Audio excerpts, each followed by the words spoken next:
everybody, and welcome to the Fandom Flux podcast, episode 57. I am your host, KCW, and with me we have Slicinus. Oh, wait. Whoops. I forgot to do the recording with Pamela, so we lost the intro, so I'm recording this after the fact when I'm doing the editing. Whoops. So, you missed the intros. My bad. So, Slicer, Kenshi, Zero, they're on this one, and it starts mid us talking about some rubbish that I'm not going to bother putting in a link dump because we lost all the audio for it. So, enjoy the rest of the fucking podcast, I suppose. I don't know. In 3, 2, 1. Looter is looter than the lootest thing known to man. Oh. Damn it. Okay. Okay. I forgot to record with Pamela again, by the way, so we just started. Hey, you know what? You should start it right now, and then switch to it halfway through. Or I should not do that and just hope that it comes out. Right, between link dumping. I forgot to do that too. So yeah, these are a thing. Phantom Flux is looter than the lootest thing known to man, apparently. Because that's what everyone scored as. That's too long for an episode title. YouTube wouldn't accept it. Damn it. Oh. Anyways, guess it's time to actually move on to a sort of topic. Yeah, sort of topic. So what are we doing? What we're doing? You okay there? Yeah, words are hard. Wordsmith. Start Yeah. with Zero. All right. So, I had a 5-page paper due, and I have to tell you, it was I was very discouraged by it because I'd been delaying on doing it so long. It was like, it's due like tomorrow. There's no way I could possibly do this. So I went to my Skype group that I run, and I was like, I screwed that paper. And then they annoyed me until I went back and actually went to doing it. And I gotta tell you, listening to motivational videos while doing homework is really, really effective. Really. Dude, you're a writer. 5 pages should be nothing to you. 5 pages is nothing, I know, but 5 pages of frickin' essay is something else entirely. Because it's just... That's not so bad. You have to structure it, and I hadn't read the book at all before. It was based on the book. I still haven't read the book. So I had to make myself read the book and then write a 5-page paper in one night, and I did it. And it's so great. I was super happy. Cliff notes, bro. Cliff notes. There were no cliff notes for it. Huh. Either you're not looking hard enough, or that book is very niche. I actually did find some things about it, but what he wanted was a specific topic. Like, the prompt for it meant I had to actually read the book and pull out specific things. I couldn't just summarize it, because the prompt was super specific. But, yeah. I'm so glad the prompt only required me to read the first half of the book, though, so it was pretty good. And I've also been writing the next chapter of M19470, and I say that because I know I have a bunch of other stories, and I know I'm supposed to be writing them, but I'm at a really pivotal moment in that story. And do you ever have just like, you're at one point in the story where you're like, you have to write that next chapter soon? Yes. This is the part you've been waiting for. Yeah, but I didn't fucking do it anyway. What? I literally left it on a cliffhanger where a character had supposedly died, so... Yeah, you're sorry, a horrible guys, person. Sorry, guys who read my story. That was kind of a dick move. Doesn't care about the fans. But I finally got into a chapter that I've been wanting to write for months now. So I've been kind of, every time I have free time, I've been just going and writing parts of it. I'm already like 6,000 words in. But, yeah, I'm just having a lot of fun with that. Also, I made GIFs I made the fan spin. Yeah, you did. And I went kind of OCD on it. And Casey knows I went super, super OCD on it. How many versions did I send you, Casey? Yeah, like 8. Yeah. I will tell you, when I came across it, it scared me for a second. Good. 'Cause I've been up all night. Did you notice that it was slightly off? No. There was a version on I it. didn't think you would notice that it was slightly off. 4 frames. There were 4 frames where it went the opposite direction. That was not acceptable. He would not shut up about this. Not acceptable. Like, if I'm going to make something, I'm going to make it right. There you go. Yeah, it eventually got to the point where I was like, okay, that's fine. I'll get to fixing it eventually. And he was like, no, fix it now, please. Please, fix it now, please. And I was like, okay. He's starting to move from that point where it's kind of funny and you're being silly. It's moving into the really annoying. Genuinely, I'm actually getting a little bit annoyed now. So shut up, kind of stage. He's like, okay, but if he could change it like right now, that'd be great. I basically ended up just doing it just to shut him up and then rage quit Skype just because he was annoying me that much. You see, the thing is, though, if I don't do it right, and then somebody points out that I didn't do it right, then I would feel actually really, really, really, really. I would Eeyore. I would be Eeyoring right now. You'd be having Eeyore 0 right now. And it would just be horrible because I wouldn't be able to snap out of it for a while. Because then I would feel like I was a failure because I worked so hard on it. I spent hours learning how to do that thing and trying to get it right. Just perfect. It's still not perfect, but it's fine. For fuck's sake. It's done. It's good. Leave it alone. Yeah. So, I went a little bit crazy. I'd like to apologize for that, Casey. I did go off my rocker there. Mm. So, if you go to the Blogspot page, you should be able to see it spinning perfectly. Almost. Yeah, and we also can't do that in the video because that would mean increasing the frame rate, which would mean increasing the file size for no good reason. So, yeah. It's good on the Blogspot page, though. It's fine. It's fine. I'm only slightly upset that I couldn't get the center of it perfect, but that's not really my fault, though. It's kind of the fault of the way it was originally drawn, so. But, you know, I could potentially fix that. No, I'm going to stop there. All right, I'm done. That's my week. I'm not going to go crazy over that gift. Nothing else? I can't think of anything else at the moment. Okay, and that's what fucking mental notes gets you. Slicer. Alright, hold on. There we go. Alright, so I've been playing Dead Rising again, as expected, because I hadn't finished it last time. Some things. I ran into a bug where I ran out into the main, area, the garden park area, and Frank was a glowing creature. He was Adam from Ava. That's great. Anything within like 5 feet of me started glowing as well. It was the weirdest thing I've ever seen. That's great. That's fantastic. Did Uh, it stay on during cutscenes? No, it was just that one time. As soon as I went inside, it stopped, thankfully. That would be really hard to play with. Yeah, because it wasn't just Frank. It was like 30% of my screen was all just blank white. It wasn't even a very defined outline either. yeah, that's the point where you want to start capturing and just have that. On my Xbox? Oh, right, yeah, you were doing the sucky thing, yeah. Yeah, right. And so I also tried doing the 100 prestige stickers because I kind of wanted the hockey mask you unlock doing that.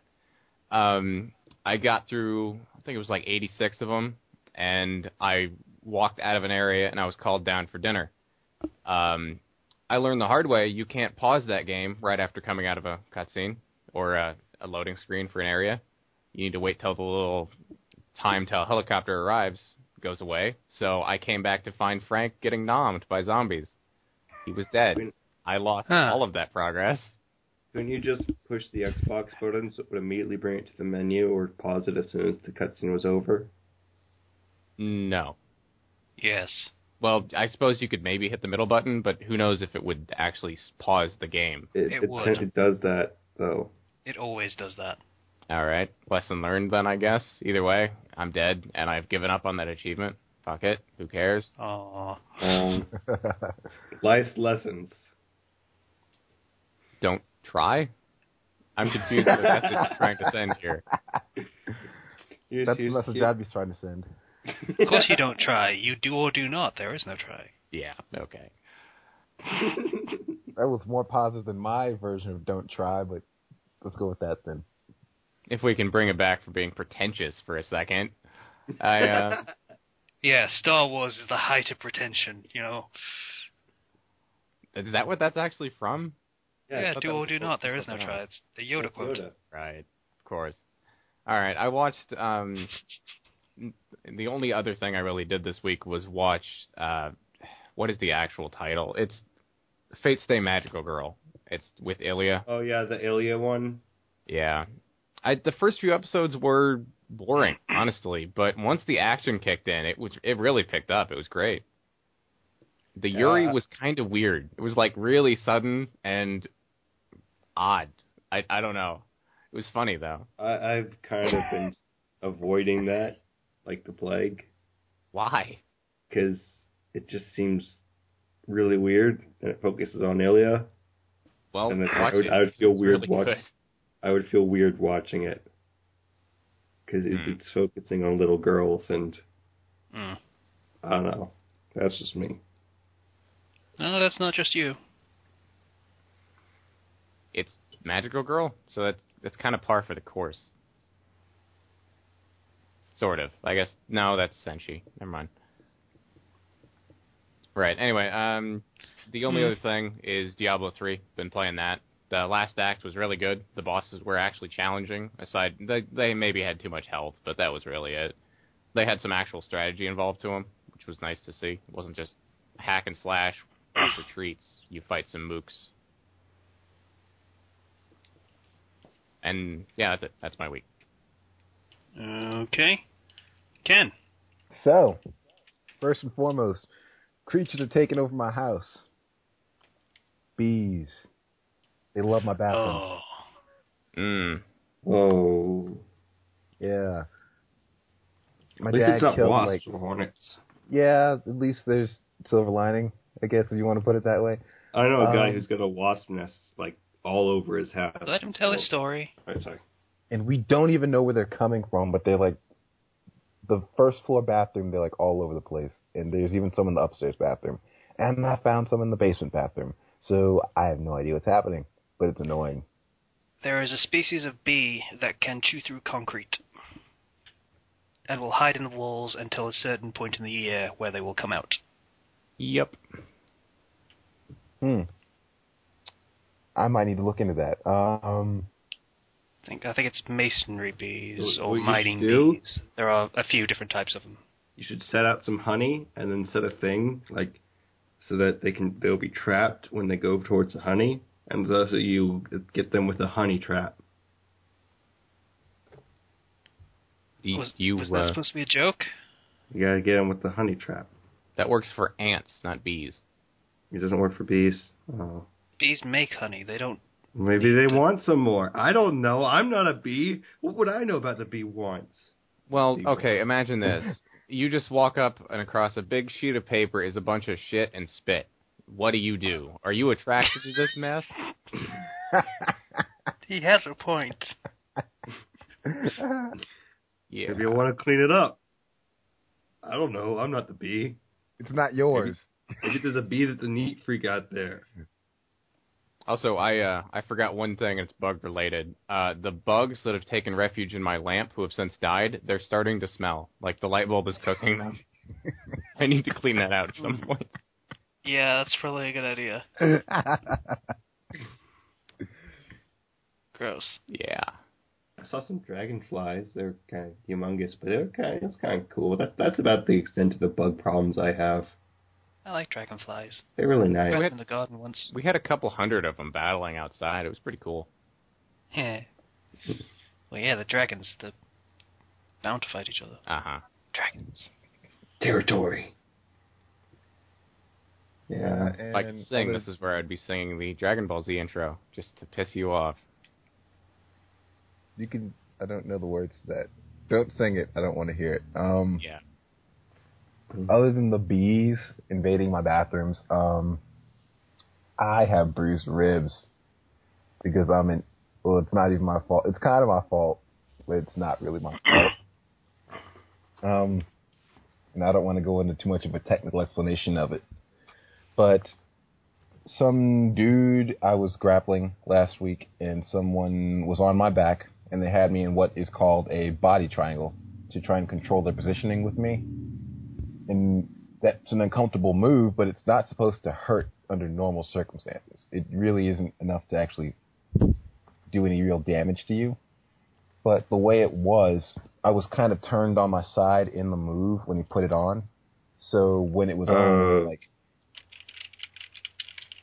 it really squeezed on my ribs. And the best thing I can think of to compare it to is try and squeeze your finger with a nutcracker. Ow. Yeah, that was what happened to my ribs, and I didn't give up. I don't even think I registered the pain on my face because he didn't let go for like a minute and a half. So the only reason he let go is because he thought it wasn't doing anything to me. And it was that was the only reason he let go, is because he didn't think it was doing anything to me. And because I wasn't showing any kind of pain, but in my head I was screaming. I was like, God, should I give up? I don't want to give up to a body triangle. That's a pussy move. Don't give up to this. And I was fighting with myself for a full minute, not trying to escape the move at all, because I was just thinking, should I give up to this or not? And eventually he let go, so I was like, oh, well, that problem solved itself. Kind of. Yeah, I suppose. Yeah, now it hurts to laugh and yawn and all kinds of stuff. And here's the thing. Your body apparently wants you to laugh more when it knows it will hurt itself in doing so. Because I've laughed at things that I shouldn't laugh at. And it hurts when I do. Yeah, pretty much. Yeah. And Okay. Yeah. Guys, no more jokes. We can't tell jokes. Yes, you can tell jokes. I want to laugh. I mean, it hurts, but laughing is medicine. This podcast is now Sad Flux. We are Sad Flux Podcast. I'm just watching this video that Casey put in the chat. It's really nice. That's for later. Yeah. In fact, I kind of meant you to just leave it paused or something. Yeah. Reload. Dickhead. I didn't finish it. And I also updated True Warriors Never Die, and I've been getting my Street Fighter on in the Street Fighter game again. It's still fun to me. And that's pretty much all I've been doing really this week. Guys. Yay. Yay? Fuck. Zero turn part B there for a second. What? Topical. Okay. So, yeah. So, what have I been doing? For some reason in my notes, I have Casey from the Block. Oh, yeah. Huh. I remember that. So apparently, Casey explain it to me. Apparently, last week when we were off the air, you apparently divulged to me that you live in the worst part of your living area. And worst might be pushing it, but one of them, yes. And I compared this to the hood. And I kept making all kinds of ghetto jokes about Casey's neighborhood. And which eventually settled on calling you Casey from the Block. Because you live in the hood. Okay. So now I'm going to... Do I have to sing Jennifer Lopez songs? You do not, something? but I may make ghetto jokes about you from now on. Okay. So you're now Casey from the Block. Okay. Take your word for it. Great. Feel free to chime in at home. What? Feel free to chime in at home in the comments, viewers. Yeah, okay. Right, so I've also been playing a lot of Skyrim this week. I seem to have reached a strange understanding with the game. Like, it crashes a lot, so every time it crashes, I'm like, you know what, Skyrim? You're absolutely right. I have been playing this game for too long. Maybe I should take a break and do something else for a while. Thanks, Skyrim. Thanks for looking out for me. Thanks, Skyrim. Yeah. It's like Nintendo's "You've been playing a while. Go outside" message, only a little more forceful. A little bit more forceful, yeah. Except for when you're playing a game and that message appears every single time you pause your game or go to a different loading screen. Or... Yeah, Nintendo's a little obnoxious about it, but whatever. I play too long, apparently. Yeah, this just happens whenever I try and load a save, or sometimes the loading screens will never stop loading. That's about it. Thanks, Skyrim. Good guy Skyrim. Skyrim wants you to crank out some sit-ups and push-ups once in a while. Sure. That's never going to happen, but sure. Skyrim's looking out for your physical fitness. Physical fitness. Did I actually mention on air that I tried to run home from my Yes, you did. place of pseudo-employment? How did you forget? That was like 5 minutes ago. It was like 5 minutes ago, but 5 minutes ago we weren't recording. So. Oh, fair enough. Yeah. So, that was not a good experience. I need to get a treadmill or something. Because, as I've said, I don't want to go running outside in this area. That would be a bad idea. Casey might get shot up trying to cross the street. No guns. Stabbed. Lots of knives. He'll be no stabbed. guns. Stabbed up. Casey won't know what to tell Jesus. Casey will be like, I was just running past some dudes crossing the street. Now I'm here. I don't know what happened. I think they were trying to steal my trainers. That's a thing that happens around here, by the way. Oh, really? I don't know why.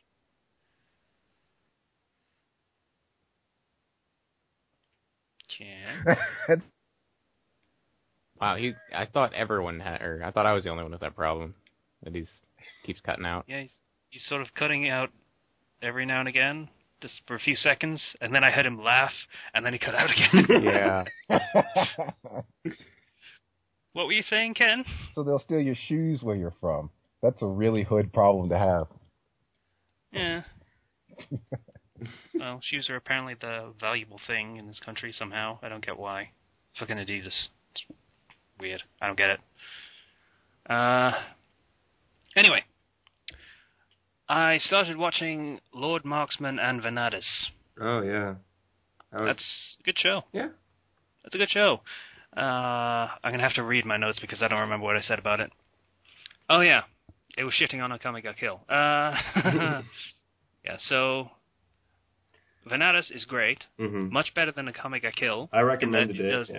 It does the same war setting thing, but it makes clear the stakes of such conflict. Mm-hmm.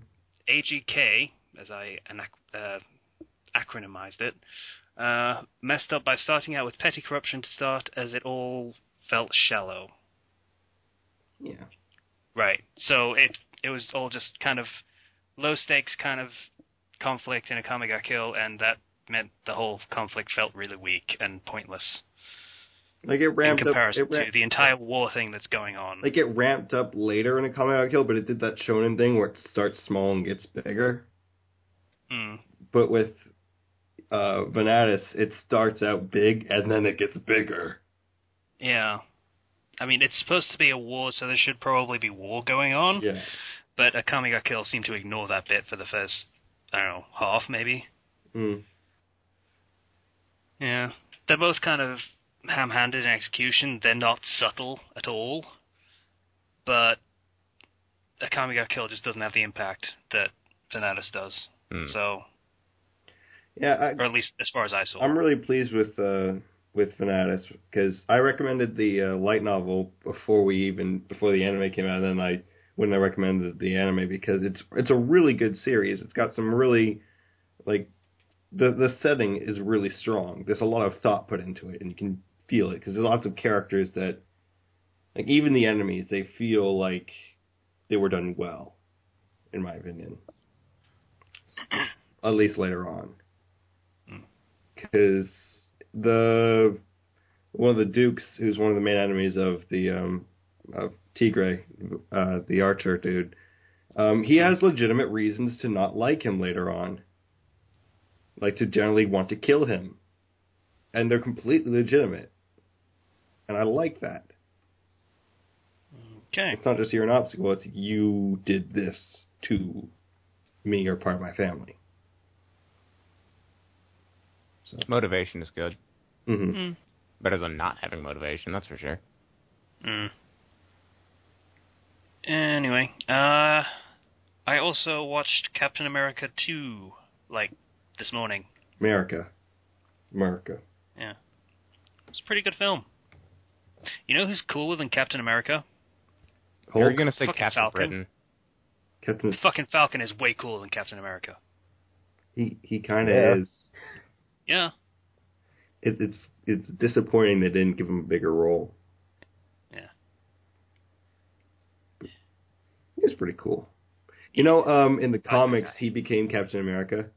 He did, yes. I looked him up on Wikipedia. And well, so he not was like, Wikipedia, basically, he was Captain Falcon. It's great. Sure. You can change it. He could just as easily change it to an eagle aesthetic, and then you're like, okay, he's an eagle. He's America. There, done. It's nice. Yeah. So when like I forget what the names are. Steve Rogers, then it was Bucky Barnes, and then it was Falcon, I guess. Is the way they moved from captain to captain to captain? Yeah. I don't know. Or it went from Steve really... Rogers to Bucky Barnes, back to Steve Rogers, and then to Captain Falcon. You're not letting go of that, huh? I forgot to say Falcon, and I ended up saying Captain instead, so I went with it. Actually, I saw an article on The Escapist recently. Like, I think it was yesterday, actually. That said it's probably going to be going into the Marvel Civil War. Yeah, I've heard that speculation, and I really... That sounds pretty cool. I think it said that the next Captain America villain is going to be Iron Man. Really? Which, yeah. He's not a villain, though, in that scenario. It depends on which side you take. I think it would be the Captain America film, so the antagonist would be Iron Man. I've heard the talk of Marvel getting Spider-Man in their movies eventually with a crossover for like Avengers or something. That would be nice. It would also be nice if they got a decent director or writer. Yeah. And I don't think, like, I've heard about this, but I think the main reason why it's happening is because Spider-Man 2 didn't do as well as they were hoping, and they put a lot of money into that. Yeah, that happens when you have a shitty film. So, you know... Just talk to Spider-Man 3 and see how that went for them. So let's put Spider-Man in on the Avengers, and then we can actually make a lot of money by going off of other people's success. Yeah, riding coattails for the win! Yay! And hey, it gets a Spider-Man in with the actual Avengers, so, you know, if that happens, I'd still be happy. Yeah. Yeah. Anyway. DC revealed their entire release schedule. Of course they did. They need to catch up. Or they think they need to catch up. They're going to make an Aquaman movie. Right. You know what would have been good? Not an Aquaman movie? Ditch this whole fucking cinematic universe that DC are trying to do and just went with a TV universe. They're going to make a Flash movie and completely ignore the Flash TV show by giving it a different actor. They had a good thing going with Arrow and now the Flash and Constantine and Gotham, I guess, sort of. And they could have just kept going with that, but no, they have to make movies. Cause they're going to make a new Green Lantern movie, too. That I'm okay with, because Green Lantern is my favorite. I hope we get the good Green Lantern this time, not Hal Jordan. Which one's the good one? I don't remember his name. Black guy. Black Lantern. Jon Stewart. Yeah, Jon Stewart, yeah. The one from the Justice League cartoon? Yeah. Yeah, that's the one. All right. I like him. He's one of the better Green Lanterns. And I'm very much aware of the Flash movie because every single page on Tumblr has a sponsored post about it. That and Ouija. Whatever the fuck that movie is. Ouija? Like Ouija board. Is it a Super Mario film? No, I wish it was. That'd be great. A horror movie about Luigi called Ouija, featuring death stares of all kinds. God damn it. Alright, and also this fucking video that I just linked, which was in a British newspaper of all things, fucking Daily Mail. Fucking, you have like shitty newspapers, right? Yeah. In your country? Yes. Yeah. Or, like really ridiculously, stupidly conservative ones. We have a lot of them. Yeah, it's one of those newspapers. And, it's pretty awesome. This video. Yeah. So... A GoPro cam? Yeah, so basically what this video is a bunch of guys really like Mirror's Edge, and they were parkour people. So they decided, hey, we're going to try and recreate Mirror's Edge in, I think it was Bournemouth, in the UK. So it's fucking a guy doing free running in Mirror's Edge style with a GoPro stuck to his head. Oh, I totally shot that guy. Yeah. Might as well watch this, sure. Yeah. And this is really cool. Because it's like, I didn't really even play Mirror's Edge, but I know of Is it. that a dude? Seen gameplay. Yeah, it's a dude dressed up as Faith, I think it was. Yeah, because he's wearing the wig. You can see it in the shadow. Yeah. Yeah. I mean, you can tell it's not all one shot because every time he rolls, it changes locations. That's what still pretty cool. That's what the game does sometimes in the cinematics. It's like the transitions in the rolls and stuff. I didn't notice.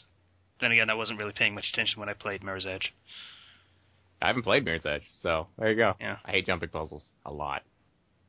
Yeah, it didn't exactly grab me. You hate anything that takes precise timing, don't you, Slicer? Yes, Dark Souls. actually.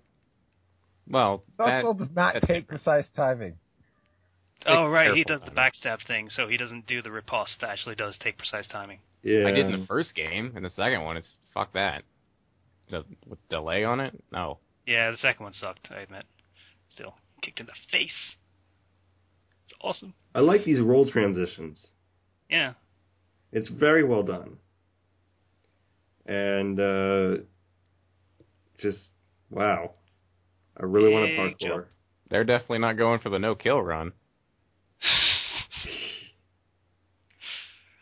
Yeah. It's videos like this that make me want to be able to parkour. But then I realize I'm scared of heights. Yeah, yeah, I wouldn't want to do... No. Like, climbing on that fucking roof where there's the glass right next to him, I would... Falling through that would be bad. I'd also be wheezing after, 3 minutes. Tops. Yeah, I can't run regularly, let alone fucking doing any of this shit. You gotta train. You gotta train, Casey.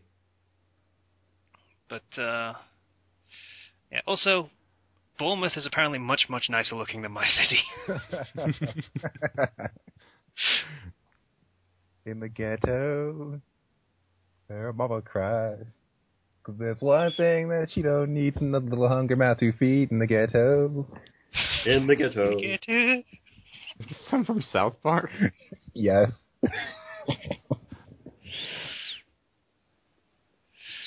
Oh. But yeah, that's a cool video. And, Yeah. Well done, I like it. Hey, Casey, thanks, Daily Mail. You suck every other time, but fucking... You came up with one good thing. That was cool. What's your city called, Casey? Stoke-on-Trent. There, that's too many syllables. I can't use it. Never mind. Sorry, you could shorten it to Stoke, I suppose. Nah. The moment passed. Go ahead. Continue on. Sorry. It's a shame. I'm crying for you on the inside, honestly. No, you're not, because we're just going to make fun of you, so. I don't care. Yeah, so, Oh, and also apparently there's a news story, also from the Daily Mail, go figure. Spiders getting imported into the country. The world's deadliest spider. Fantastic. Yeah.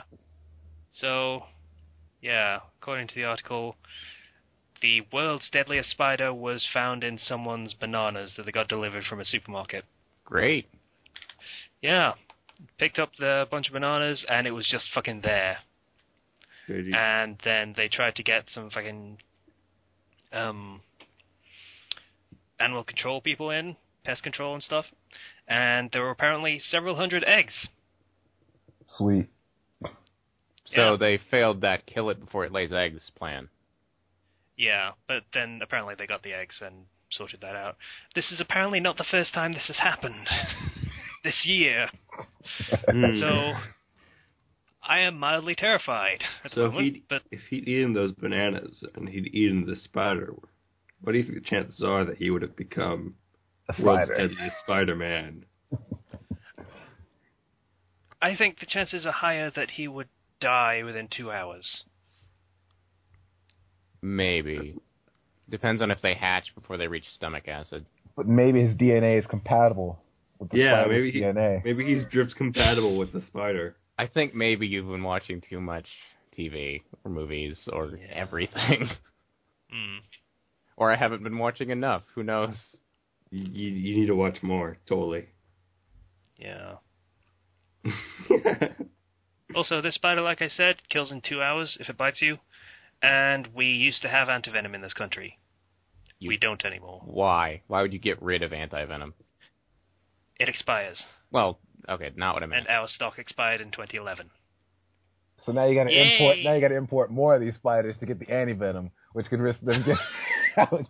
So you're just making a problem to solve a problem you don't really have.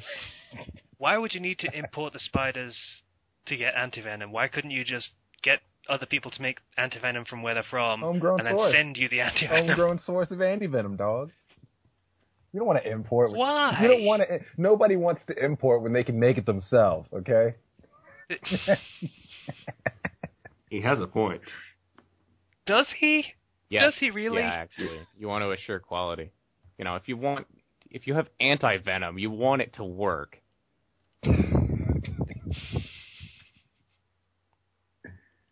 Yeah. Sure. Anyway, I guess that's the end of what we're doing, because I fucking had way more than I thought I did. So, first topic. For the topics that we're only doing 2 topics because we got a bunch of questions that we were gonna do, except for one because we had no idea what it meant. By the way, if anyone remembers what that topic was that we don't even understand, that'd be great. The worm crossover one? Yeah, that was it. Yeah, it was... Yeah, weird. We don't understand. We'll get to it then. Yeah. So, first topic is ignoring character flaws. This was sliced in a suggestion. I assume it is talking about how that's a bad idea. Yeah. What it means is Harry is kind of spineless, unmotivated, that kind of thing. And Naruto is not only an idiot, but he's kind of arrogant about it. He doesn't learn new things. So it's just talking about that, basically. It's a lot of fics just kind of ignore those. And while I don't have a problem with that, it irked a friend of mine, so I figured it worth talking about. It can be a problem, depending on, like... There's something to be said for having a character work and realize problems that they have with their personalities and try and fix them. There is also something to be said for just fixing them yourself, just so they don't have that personality flaw if it's really annoying. Like, Naruto's personality is incredibly annoying, so fixing it up a little bit is not necessarily a bad thing. Yeah. Mm-hmm. It's also, if every fic did that, you'd be dealing with the same issues several times in a row. Every fic would be the same. Yeah. It's a tricky problem when you have characters that aren't likable. Because if you're trying to fix them throughout the course of the story, then you're going to have people hating the story because the character's the character. It's strange how that works. But if you try and fix it straight off, then you don't write the character anymore, and people are going to be pissed off for that reason too. You're never going to please everyone. Nope. So, while ignoring character flaws can be a bad thing, it can also be necessary, depending on what kind of story you want to tell. Yeah. I mean, you can take the approach where, you want to make this character a little bit more likable, so maybe ignoring a flaw or a minor flaw. Okay. Though I find it's better to go with those flaws and try to work with them in a way that makes them maybe not necessarily likable, but makes them better. That's my personal opinion, because I don't like to ignore flaws because they're there. But you can feel free to do that if you want to. I would just say don't go overboard with it. Even if you're trying to make something not as bad, don't go overboard with it. That's all I can say. I mean, There's also the method that's surprisingly easy. One chapter of backstory. Yeah. One chapter where you say, okay, this character was like the canon character, and then this thing that happened made it different. Yeah. Like, a thing happened, and it changed the course of the character, and now they're a different kind of character. They don't have that same flaw. Yeah. That's all you need. Mm-hmm. That definitely fixes it. Or, well, not fixes it, but it definitely helps. I mean, you can find ways to explain things, or rather just justify things that would make it work a lot better than if you just ignore parts. Anything to say, Ken? Because you've probably done this a lot more than we have. I mean, I noticed that I have a tendency to not get rid of the character flaws, but downplay them. Enough so that you have a, I don't know, mostly functional human being. Okay.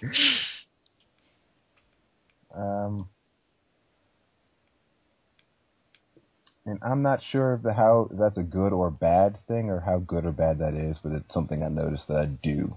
That if there's a character flaw of a character that's going to be used a lot, I will tend to do that. And that's not necessarily bad to downplay a little bit, but I think I take it to the extreme. I make characters way too understanding.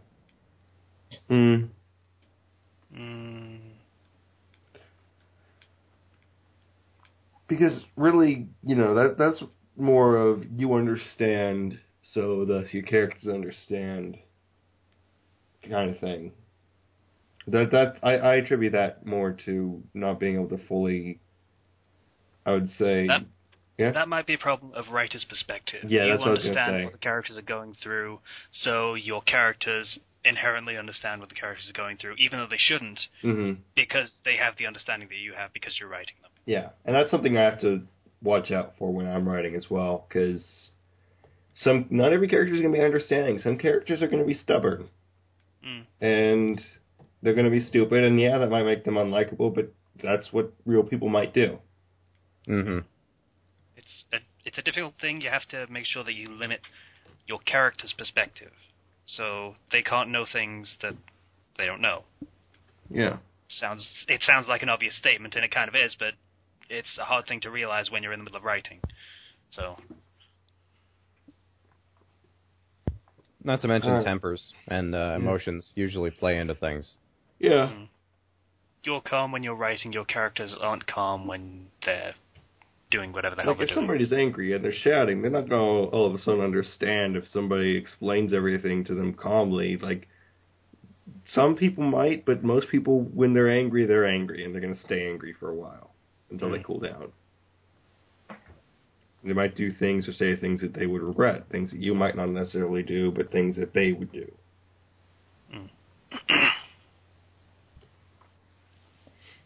All right. Anybody else got anything else to say?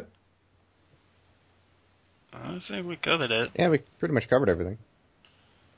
That was quick. Yeah, that didn't last very long. We got 3 questions, so that's fine. Like 4 minutes that topic took. Well, we do have another topic, and I imagine this one is going to last quite a bit longer. So, our second topic is history. So, I came up with this topic for one reason, and that is because I was reading a post by Adam DeCamp, a.k.a. Rutsgarn of the Spoiler Warning Crew, a.k.a.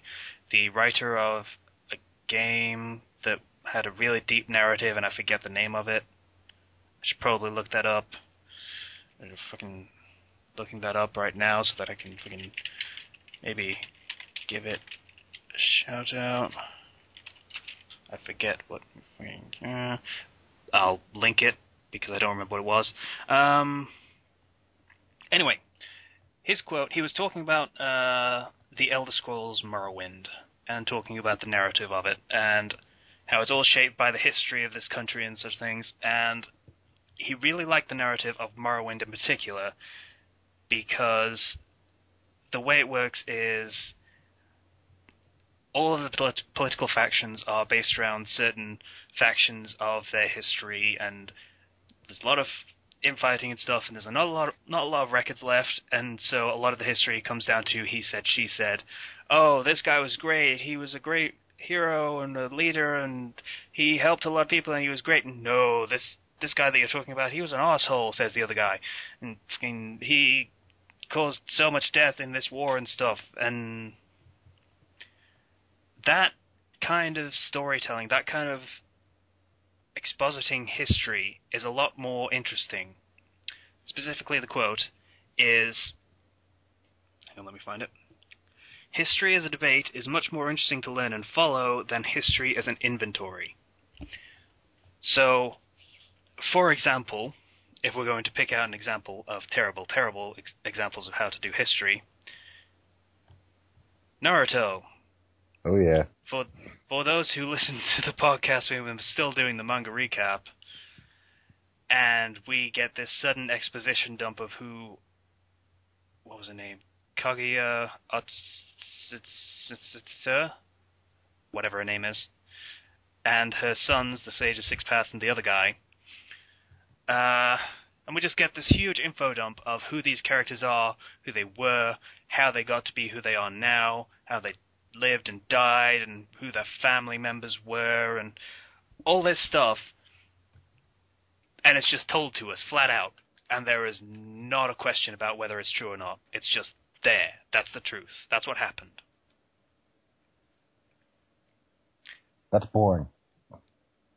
Not only is that boring, it's kind of unrealistic.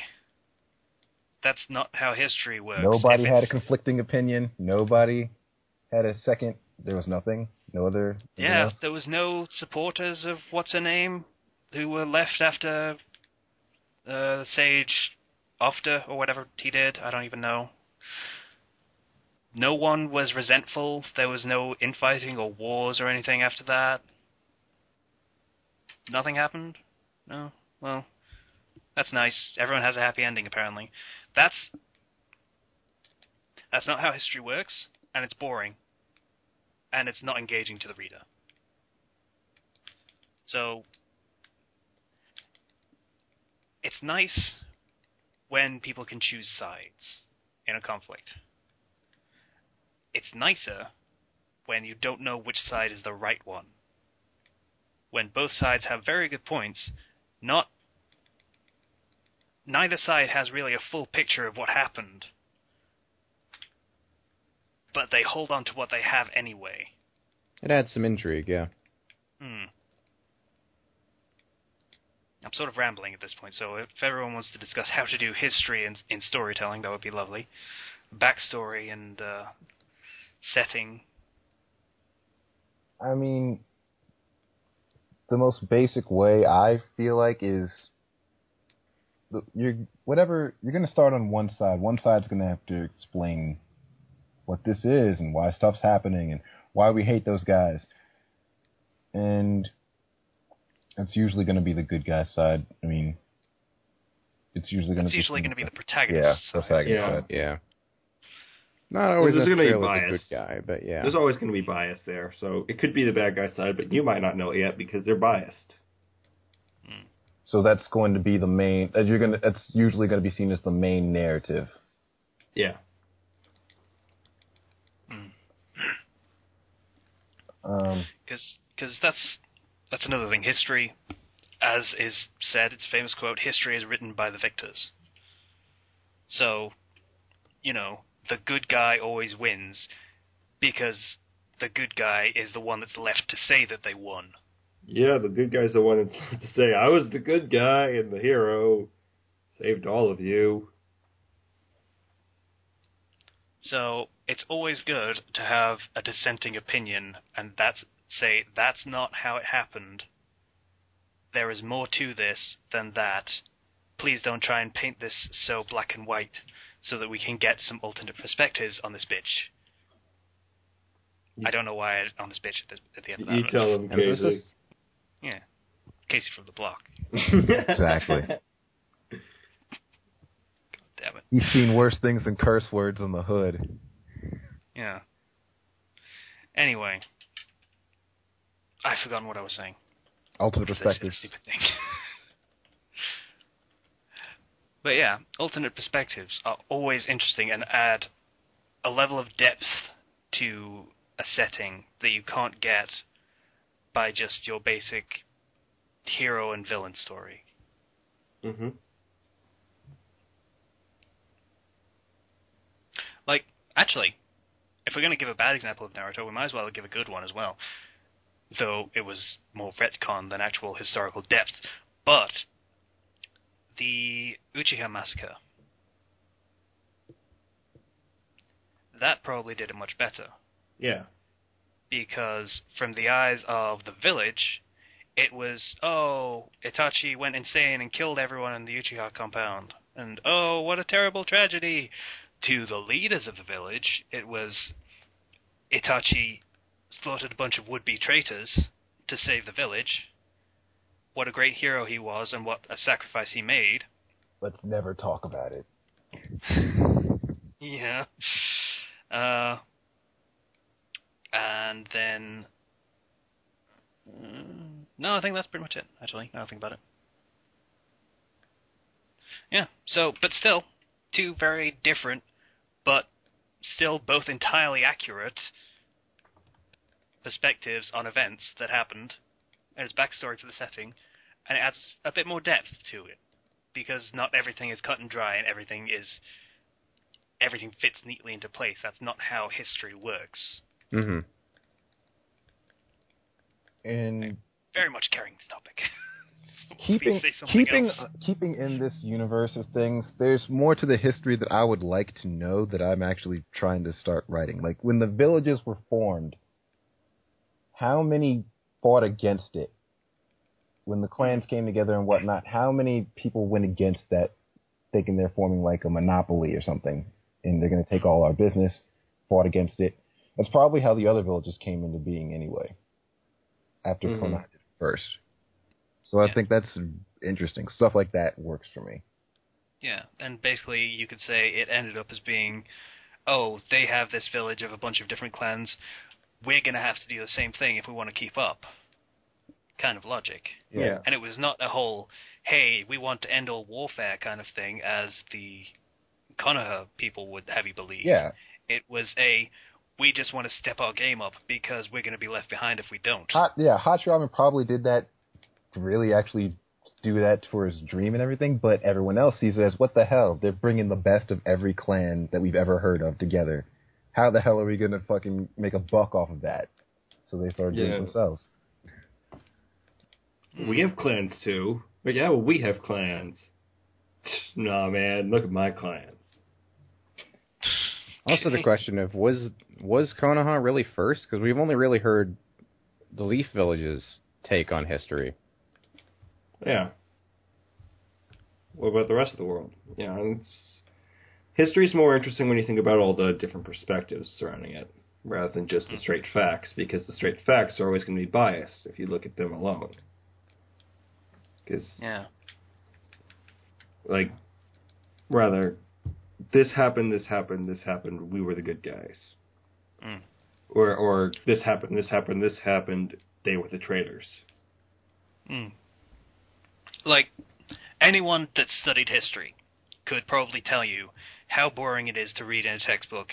Okay, in 1066 there was the Battle of Hastings, and Harold of Saxons, I think it was, at the time, he was defeated, and Norman the Conqueror of Normandy, he conquered England, and he eventually became known as Norman the Bastard because he was such a prick. Anyway, anyone that studied history from high school or where they studied it further can tell you how boring it is to just list fact after fact after fact and just remember all the dates and just list them off like fucking like a list. Yeah, and textbooks are always filled with bias too in between those facts. Biased or not, it's just boring to just list facts. What's interesting about history is perspectives on those facts. Yeah. So we know this happened and this happened and this happened. What's interesting is the conflicting perspectives on the events. So yeah, if you're So the writing... example that I just gave, the 1066 Battle of Normandy, not Normandy, I forget what it's called. Hastings. Battle of Hastings, that's the one. Hastings. So, that battle, you have the perspective of the Englishmen who lost, and you have the perspective of the Normans who won. So, both sides would have very different narratives for that one battle. And it would be interesting to see what those two sides are. We never will, because, that kind of thing is lost to history at this point, but it would be interesting to know. Yeah, like, say, for example, I'm going to mention a Kamiga kill real quick, despite how Casey dislikes it. You see, Tatsumi first gets, straight into the night raid, into the assassins, without ever really seeing everything that's going on in the capital. At one point, he ends up kind of being almost semi-recruited, or rather grabbed by General Esdeath, and kind of taken in by them, and they're like, you're now one of us now, for a little bit. And he gets to see that these people aren't all that bad. They're not super evil. Like, this person's actually kind of cool, and I kind of like that person. Maybe I can convince him to come to my side. He can't. Because, you realize that from Night Raid's perspective, you see from the very beginning, like Casey likes to say, is that everybody seemed super evil and just super corrupt, and they weren't even human. And then when you actually get to see that other side, you realize, oh, not all of them are 100% evil. Like, some people are just bad, but, they're not all bad. Mm. And there's like, frickin' General Esdeath, one of the main so-called villains of the series. She was kind of, like, you see her conquer a whole tribe and destroy a whole, like, area and destroy this prince. And then you realize that the northern tribes that she just conquered and killed had previously killed her entire family and village. So even though she looks like a monster in that, you can see maybe that's justifiable. And then, for example, if you could go deeper, you could see why that tribe killed her family and village and whatever. And there's always a point where you could go deeper and where you could just stop and let the audience try and fill in the blanks themselves and try and understand the things that they don't know because they're not being told by the story. Yeah, that's the thing. If you go too far into trying to explain both sides of how it happened, eventually it will get overbearing. There has to be a point where you stop and just let it tell itself. Stop and ask the audience, okay, what do you think? Yeah. Because history's not always black and white. In fact, it never is. Mm. So, if you're making a Sort of. background...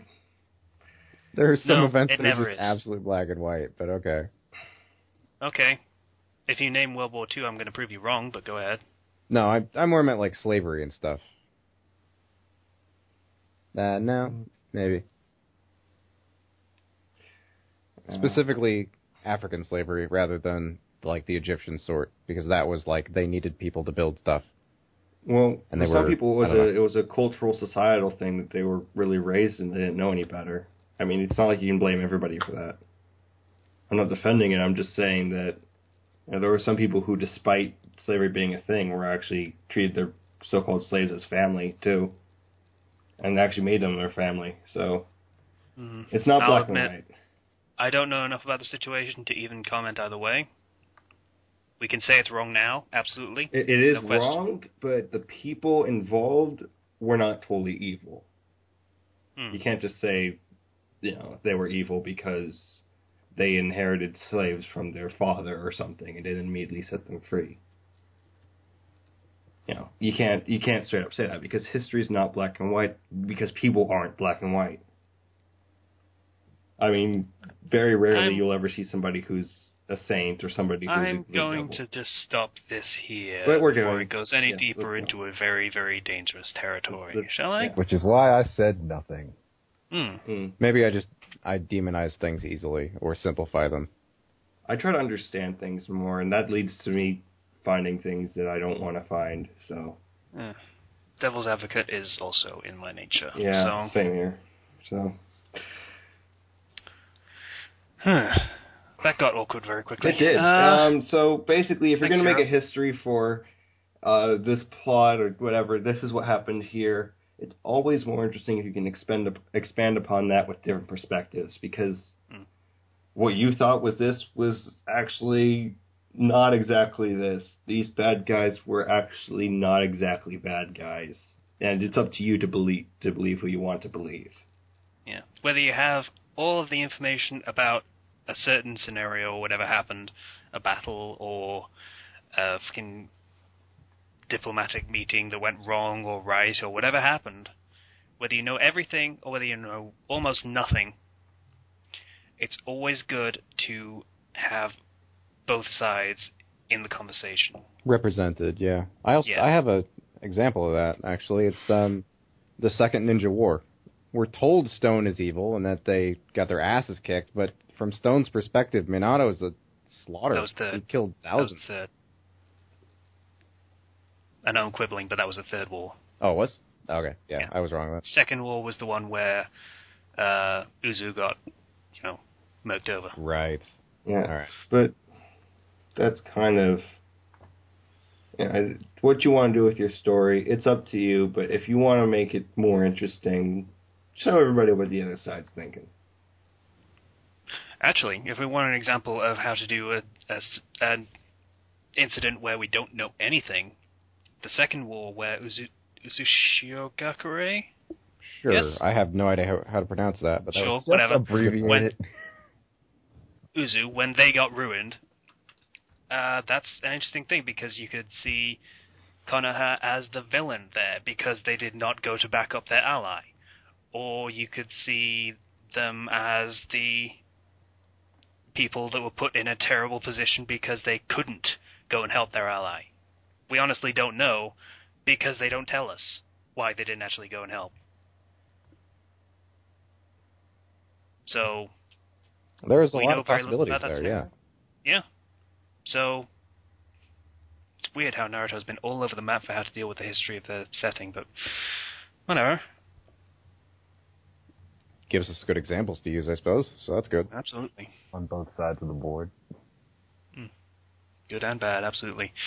So, anything else we want to say for history? I'm good. I kind of went too in-depth with that devil's advocate a little bit, so... Whatever. Yeah. See if your fucking Kohai stick by you now, you fucking asshole. Fuck was with that. Seriously, what is... I was trying to show things from a different perspective, because... I meant the fan thing. Why are you turning our fans into a cult? Oh. It's not a cult. No. I rephrase. Why are you turning our fans into a cult around you? It's not a cult. If you commented more, they'd love you too. I do comment.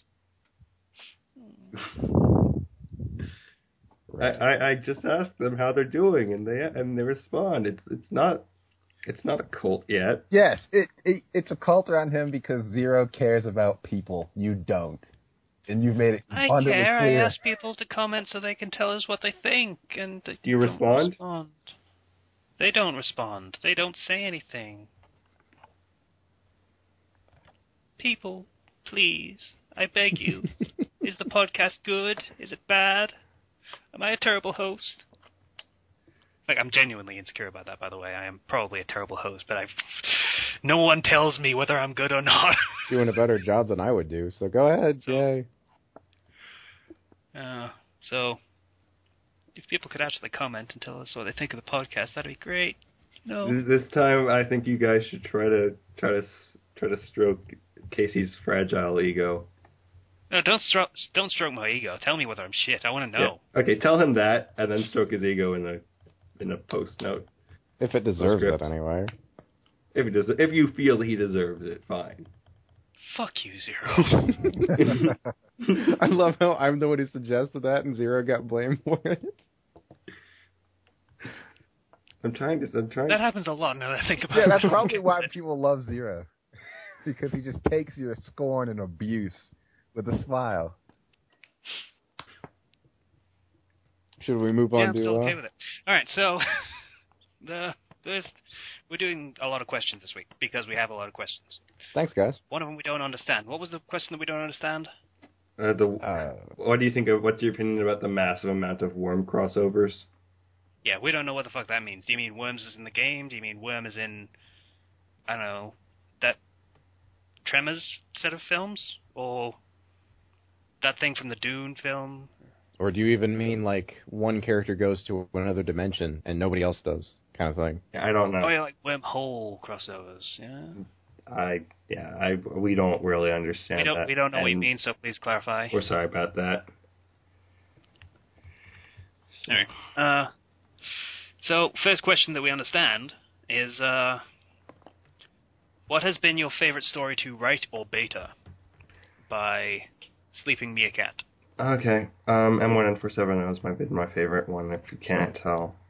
It's my main story. Because I like to write it, and I can be a lot more free with it, because I just know what I'm doing, I guess. Depends on how... Perspective of time is a terrible thing for my answer, because, I don't know, I wrote a hell of a lot of Face Every Shadow. It wasn't fun to write for a lot of it, because a lot of it was transcribing fucking dialogue. That was not fun. That's a bad way to do things, by the way. Yeah, at one point I was just like, I'm going to make things different, so the dialogue can be whatever I want it to be, because it's going to be different no matter what. Yeah, it's not fun to write that way, and it's not fun to read that way, so try and avoid doing that. Damn right it isn't. Step 1 of Rose Petal Sparrow was transcribing the entire introduction. I had to play through the game and just keep pausing it every 15 seconds. That was nightmarish. Yeah, no. So, that one probably not. I would say Game of the Year edition, but that one, it's a pain in the ass to try and keep track of everything in that one. Mm-hmm. So that kind of ruins it a bit. I would probably say Life of a Ninja, because that one's pretty fun, and I've still got some great ideas for that. So time has changed the perspective on that, probably. I imagine I would have said similar things for Re-Persona or Fate Butterfly when I first started writing them. So... yeah. I will say that it depends on how I'm feeling on whatever given day. Mm. Mm. Yeah, You write a lot, though. Yeah. I can't... It's hard to pick out favorites. I don't really have a favorite. Gosh, it's really weird. I will tell you that my first story, I hate it, and I finished it, but I still hate it. I will burn it. That'd be Sealed Kunai, right? No, that'd be Full Metal Shinobi. Yeah. By the time Sealed Kunai ended, I was okay with it, but I hate the first 20 chapters of that story. Hate the first 20 chapters of Sealed Kunai. Yeah, the first 20 chapters were not the strongest of that story. Still funny. That you added a devil trigger. That was Yeah. Mm-hmm. Yeah. Don't remind me, please. Please don't remind me of my failings. It wasn't a failing. We don't get to do that very often, so we can take every chance we get. All right, fine. Take your They shots. are. Take your shots. I can take it. Just don't hit me. I took mine. Just don't hit me in the ribs. I didn't have a lot of problems with it besides that. That was just a really stupid thing. Yeah, The one- you don't have too many shots to actually take. The one I like best when I'm in a stupid mood is the one that probably gets the least attention.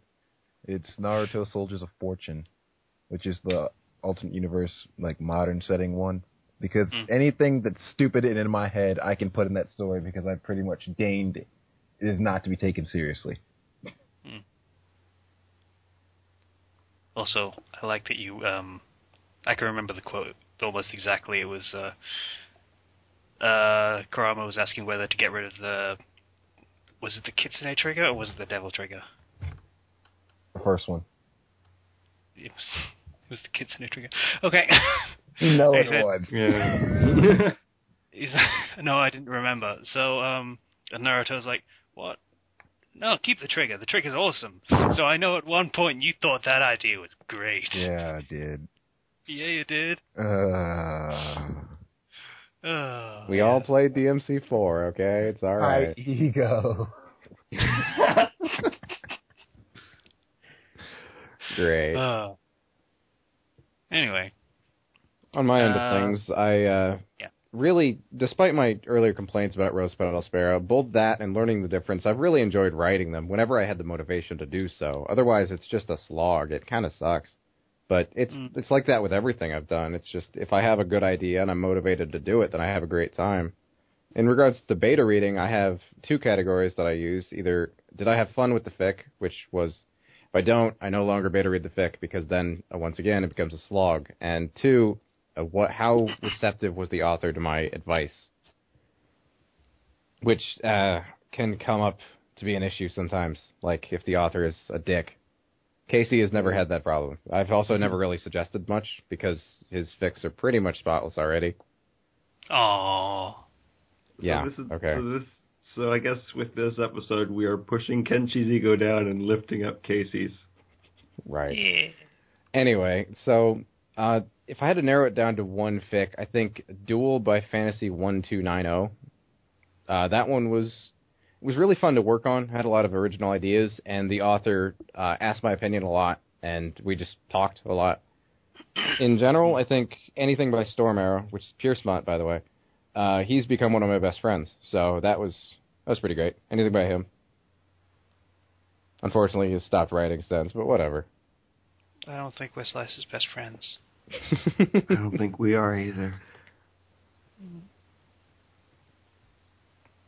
I'm done. He's not even jumping to contradict us. No, we're not. We're okay. not. Thanks, Isa. Thanks. We don't You're a talk pal. outside of this, aside from Casey.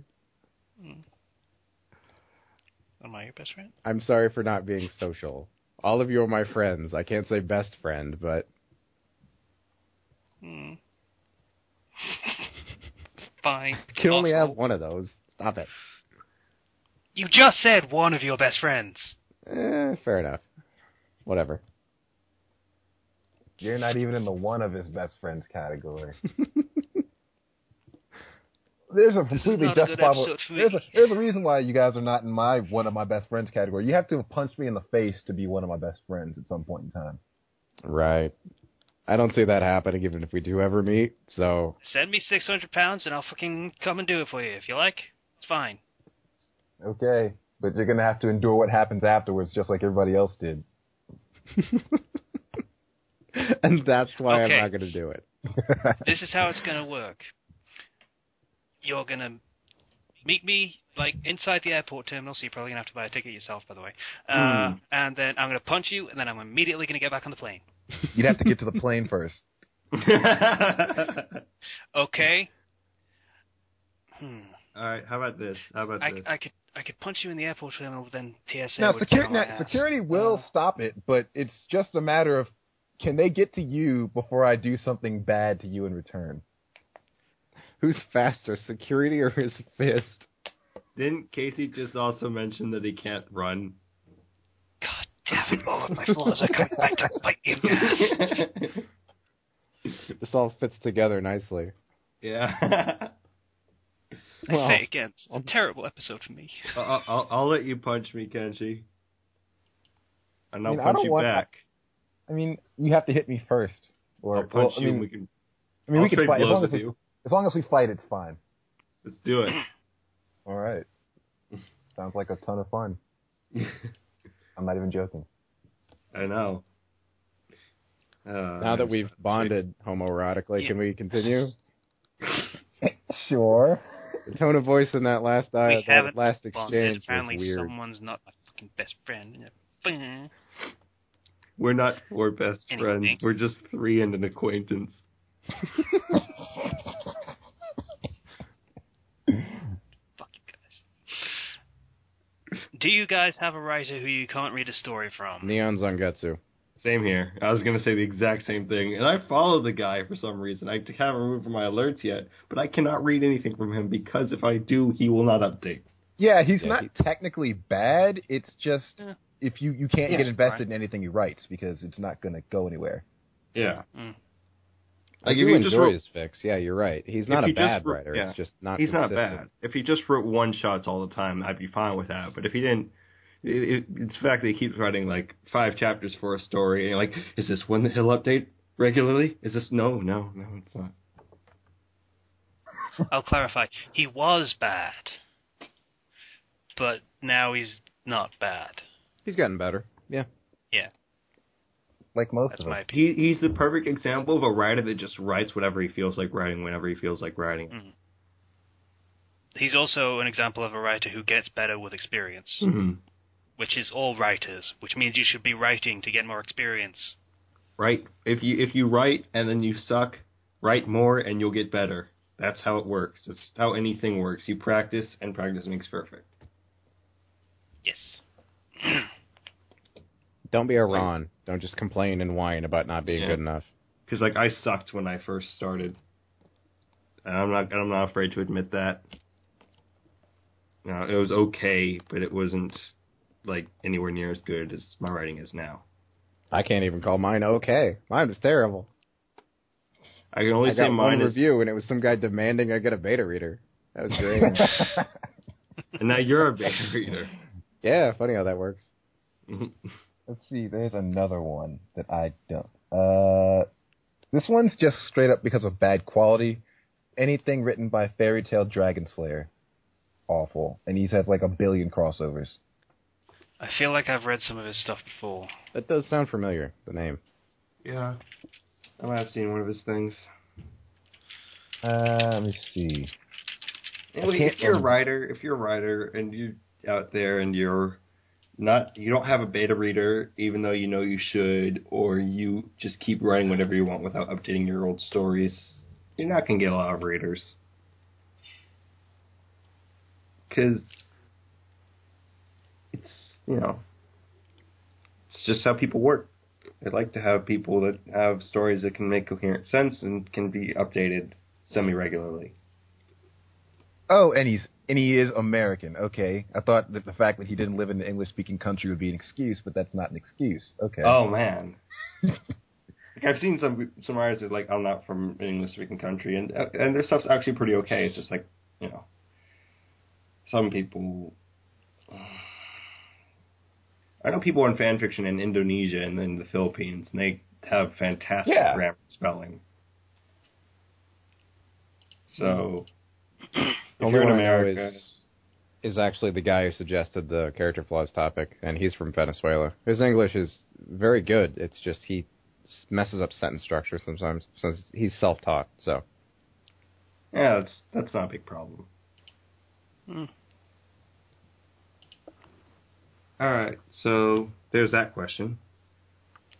Yeah. Okay, and the next question is, Johnny, what would you wish for?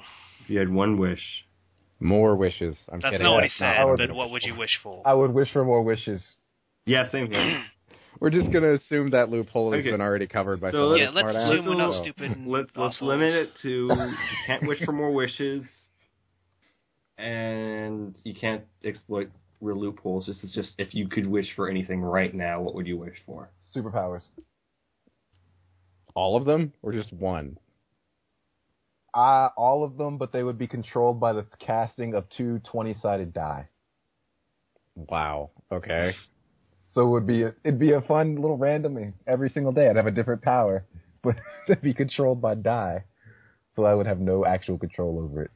I hope you get to pick out which ones you get on the list, because like Radiation Lad or something would be terrible. You walk in and everybody dies. Roll 13 and everyone around you suddenly has cancer.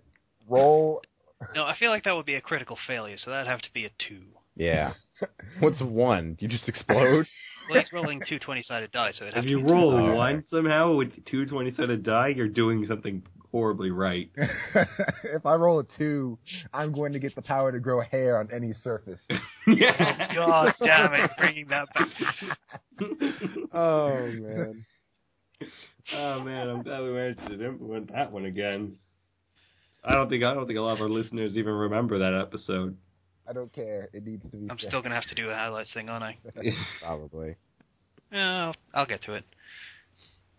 I think I'd just like to be able to shapeshift. Sounds like a cool power. That or teleport. So you could grow boobs. That on wasn't the yourself? question, but You had okay. a wish. You just Yeah, one I power. wish I had the ability to teleport and or shapeshift. There. Do I need One or to? the Are other. we playing Jeopardy now? Do I still One or need the to say other. what is? One or the All other. right. You So can't I pick would. the- It's hard for me to decide on something because the realistic side of me wishes that he could be be able to be a published writer and do this for a living. But the other part of me, the part that's more whimsical, wishes that he could be the main character in his own sort of fantasy adventure type thing, and I could there get powers, and I could say, screw you all, I have my own main characterness. But here's the thing. If you are a main character in your own story, no one else is going to know it's a story. Yeah. Yeah, pretty much. So you won't really have fans or anything, or people that think you're cool. You know what? All I need to know is I'm the main character. Okay, see, whenever anyone comes up with the wish scenario, I always have to come up with a loophole that the wish granter would use to fuck you over. So, Zero, you would end up being the main character in a GOG manga where the main character dies horribly at the end of every chapter. Is it like a fantasy-ish type thing? It's probably would be dark. I'm probably going to end up in Berserk, and I'm probably going to die and get killed by everything. Yeah, every chapter. You know what? I'm fine with that. I already gave You myself. can make peace with that? I already monkey pawed my wish, so Pretty much, yeah. If you do it yourself, then you're probably fine. Slicer, your shapeshift ability... Would probably be the supernatural version of it, where it's horrifyingly painful and you leave behind a bunch of extra pieces. Or you get turned into a Ditto. Probably, yeah. Or you can I only wouldn't turn mind into being a blob creature as my base. you only form. turn into eldritch abominations, or say one animal. I would like an Eldritch Abomination. Looking upon me would drive people to madness. That would be awesome. no. Your shape-shifting ability can only give yourself boobs. Oh. Yeah.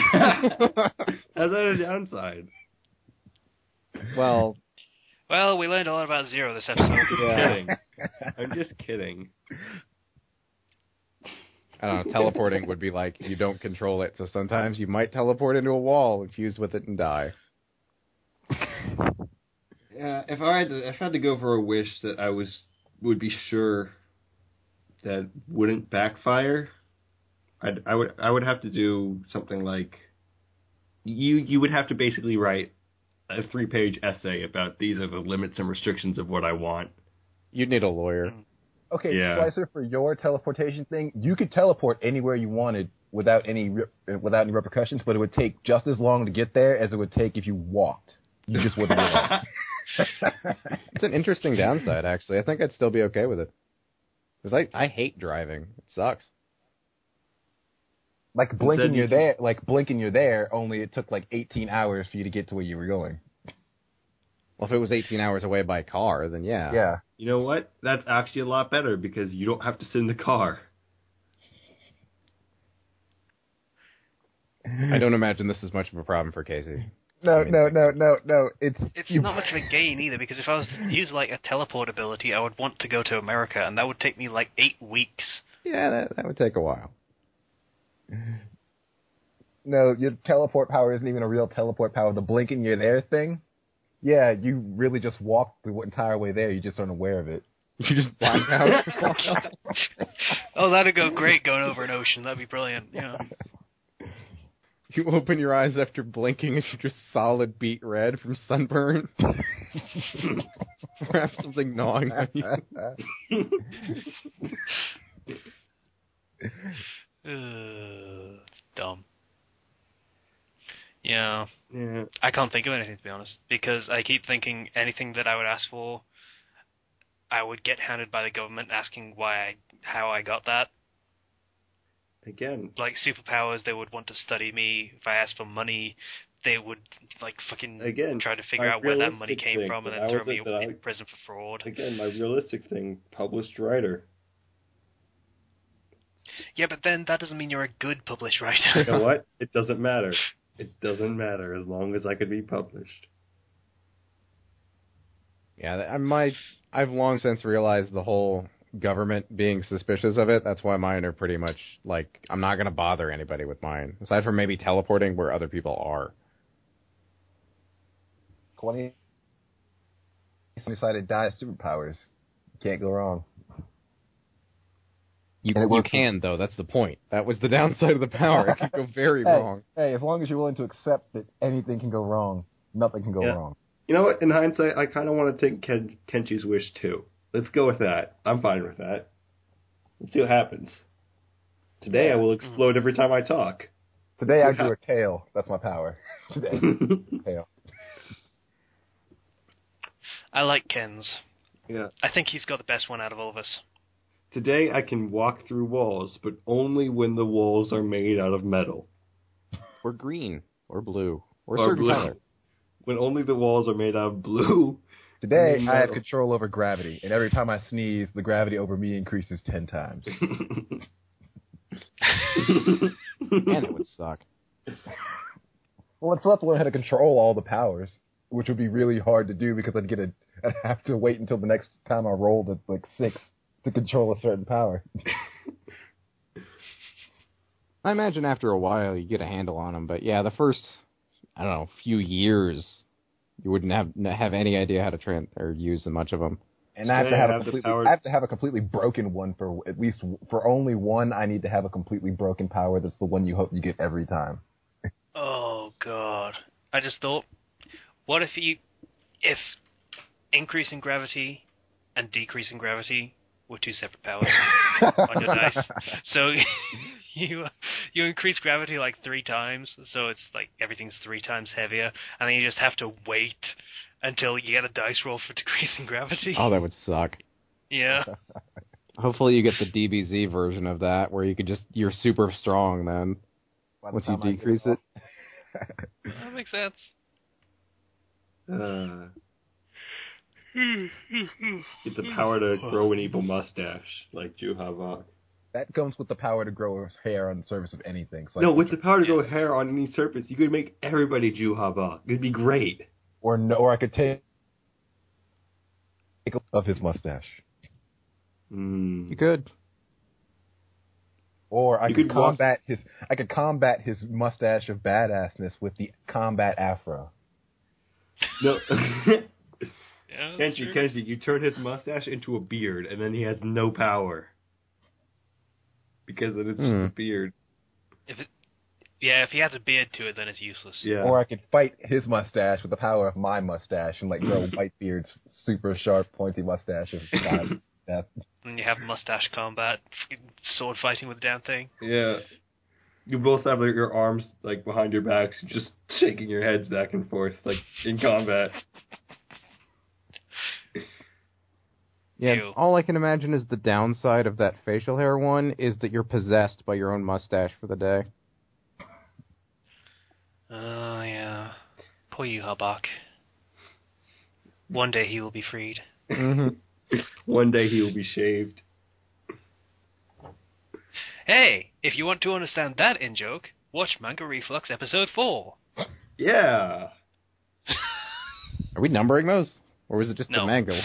No, it's Bleach 601 and Naruto, whatever the fuck it was. 696. Cross promotion. Sure, whatever, I don't care.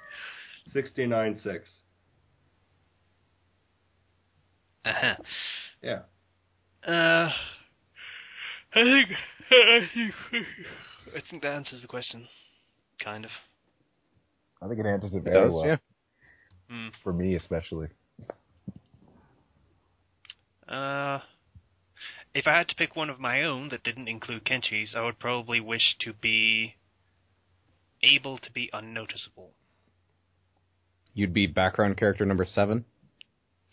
No, just people go on doing whatever they're doing, but then I could do whatever and they wouldn't pay attention. They just not pay attention to anything that I did ever. You want to be the invisible man. See, the Invisible Man, there's always a fucking caveat.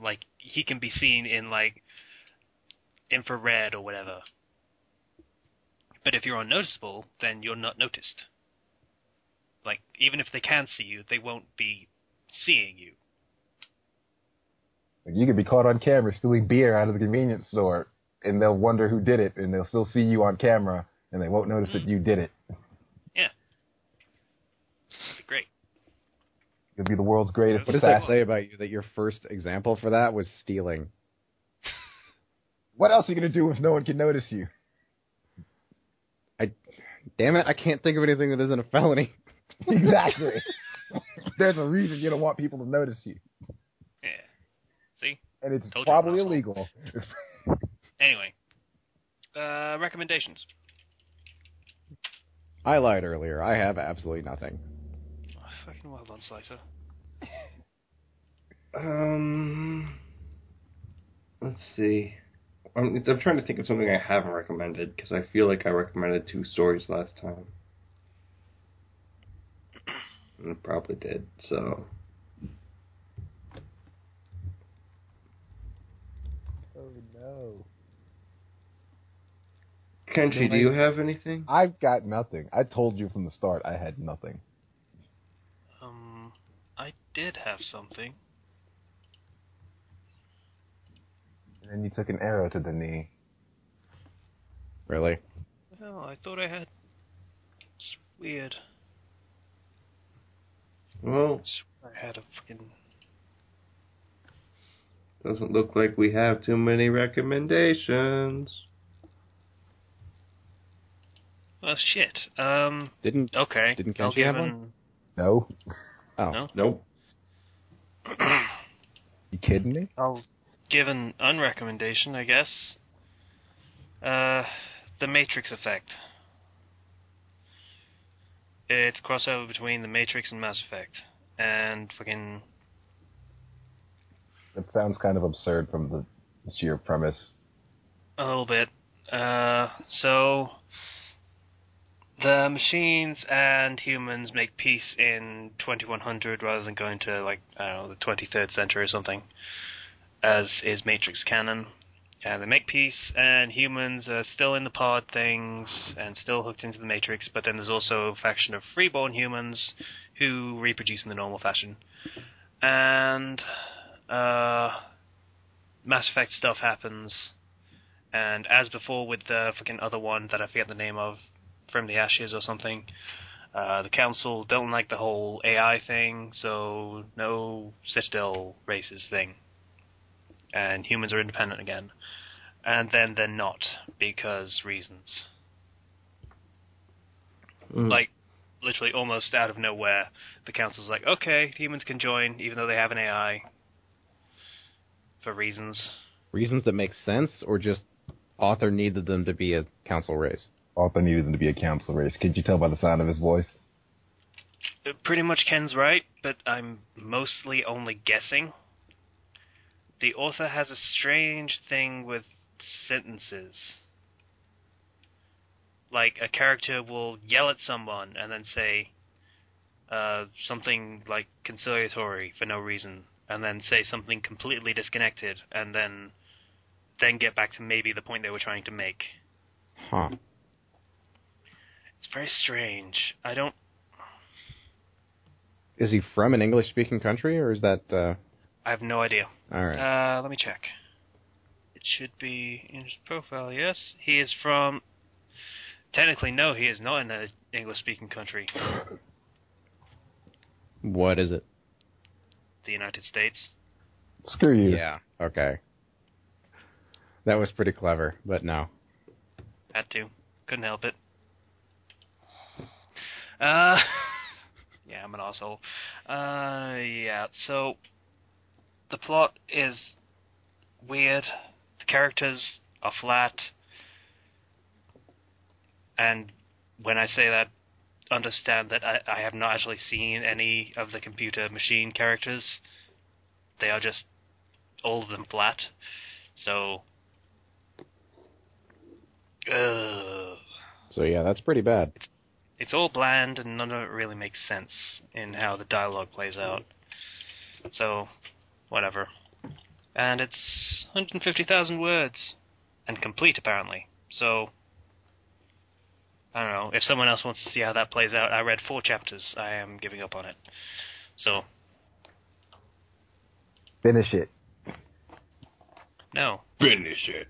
Was that 4 too many, or do you think it being a little harsh when you say that? No, I am not being harsh. That was not a good fic. In fact, I would like to rescind...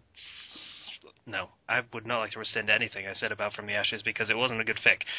But... No, it wasn't not a good fic. It was an okay fic. And I did not give credit in an area that was due.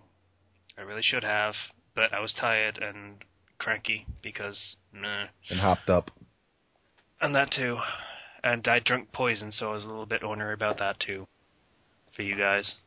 Sacrifices I make, I mean, seriously. But, Yeah, everybody, you should appreciate Casey in the comments for him poisoning himself for all of you. You say that, but it was completely your idea to do that. You can't blame somebody else for something that was your idea. Anyway, I would like to give credit to the author of From the Ashes for coming up with a lot of original content. We have actually gone on record as saying that is some of the most difficult stuff to do in fan fiction. Oh, yeah, it is. So the fact that he actually went out of his way to do that, credit where it's due.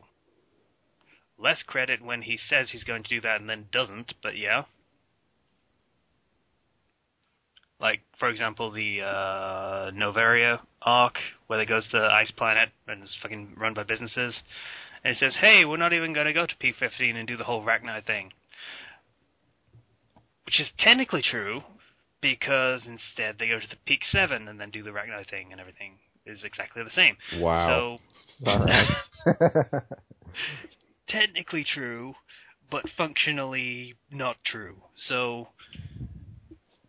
But a lot of other stuff has been entirely original, like rescuing people kidnapped by Batarian slavers by going to a Batarian world and freeing them directly. Credit, because that was pretty new and interesting. That was good. That was when I liked the fic. Remember when the Batarian planet was there? Good times. No, it's not. The race is based on slavery. That's not good times. Yeah, pretty much. I'm just kidding.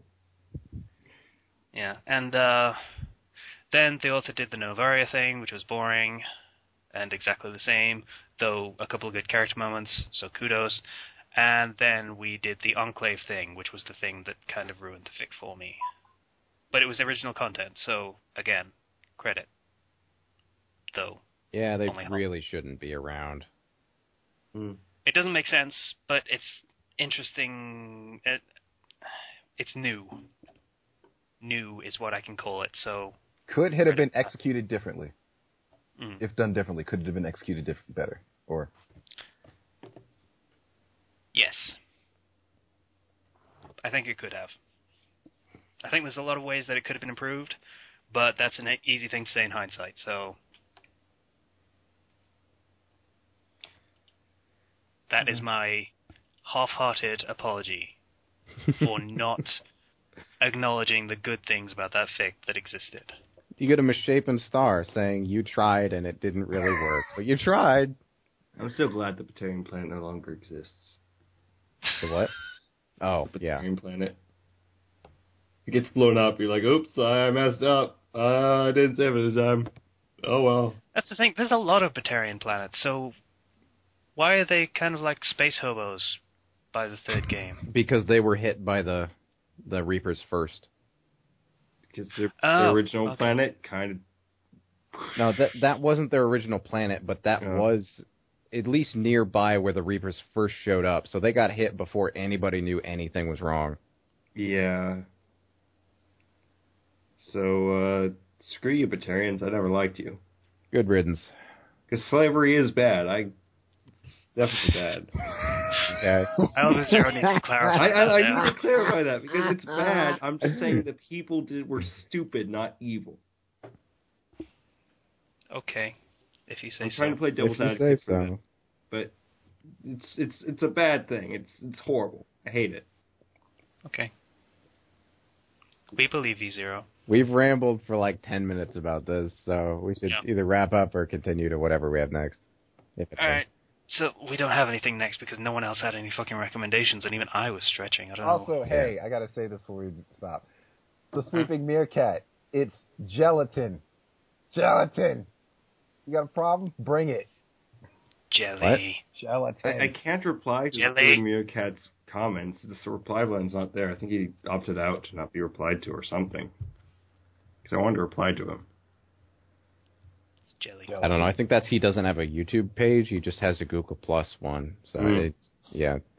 Thanks, Google, for making a confusing system that nobody likes. Meerkat's got my back. Yeah, it's not jelly. It's not Gelatin. bloody jelly either. Gosh darn it. Meerkat, giving you a fist bump with your tiny, tiny paw through the internet. Your species is adorable. Though I hate those stupid ads you have on TV. Yeah, we're not British. We have no idea what you just mentioned. There's a website called comparethemarket.com, and they came up with a really stupid ad campaign where there was a similar website called comparethemeerkat.com. Right. And the meerkat had a catchphrase, simples, and everyone says it all of the time. What did they say? Simple. Simples. You heard it here first, guys. If you wanna criticize Casey's job, just end your review with simples. Hey, when you guys comment and you tell If Casey they do about... that, Slicer, you are going to feel pain. When you guys comment and you tell Casey about either what a good or bad job he's doing, or when you praise him, make sure to end it in simples. So I gotta do. So much pain. It's gonna be great. Yeah. I would like to thank everybody for not doing that, and for listening to the Fandom Flux Podcast, episode 57. If you'd like to get in contact with us and not do that thing that they just said, feel free to comment on the YouTube channel through the comments, or our own personal profiles on fanfiction.net, though we'd prefer you wouldn't, and through the Blogspot page through the comments. Once again, I would like to thank everybody for listening to the Fandom Flux Podcast, episode 57, and not doing that stupid thing that they just said. Bye now. Make sure to add Thanks it. for joining us, guys. See ya. Bye. Sleeping meerkat. I'm keeping an eye out for you.